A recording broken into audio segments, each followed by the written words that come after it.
IGenesis isahluko sesine. Isihloko uKayini no-Abheli. Ke kaloku u-Adamu wamazi u-Eva umkakhe, wamitha, wazala uKayini, wathi, "Ndizuze indoda ngoYehova." Waphinda wazala umninawa wakhe, u-Abheli. U-Abheli waba ngumalusi wezimvu, uKayini waba ngumsebenzi womhlaba. Kwathi ekupheleni kwamihla ithile, uKayini wathabatha eziqhameni zomhlaba, wazisa umnikelo kuYehova. U-Abheli wazisa naye, ethabathe kumazibulo ezimvu zakhe, kwezinamanqatha. Waza uYehova wambheka u-Abheli nomnikelo wakhe. Akambheka uKayini nomnikelo wakhe.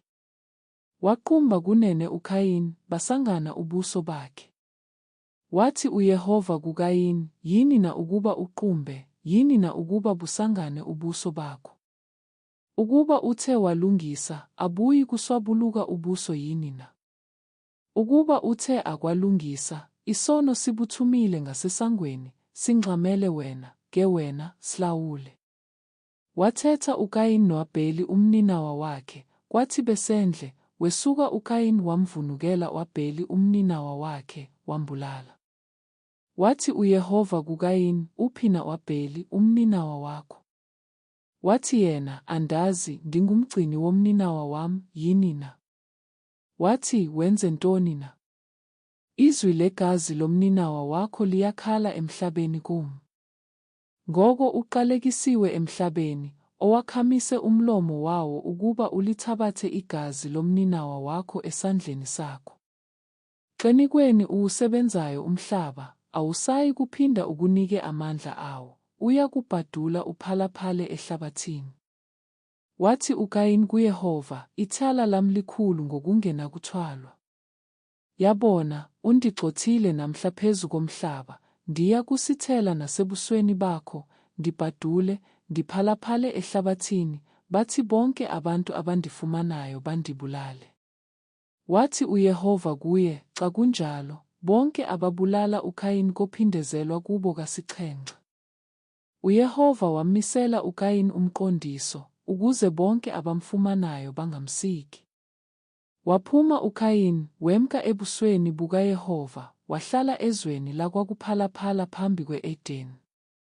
UKayini wamazi umkakhe, wamitha, wazala u-Enoki. Wakha umzi, wawuthiya lo mzi ngegama lonyana wakhe u-Enoki.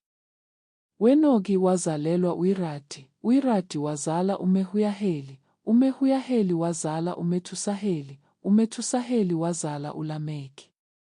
ULameki wazeka abafazi ababini, igama lomnye belinguWada, igama lowesibini belinguZila.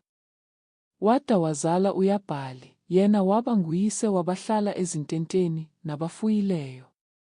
Igama lomninawa wakhe belinguYubhali, yena waba nguyise wabo bonke abaphatha uhadi nogwali.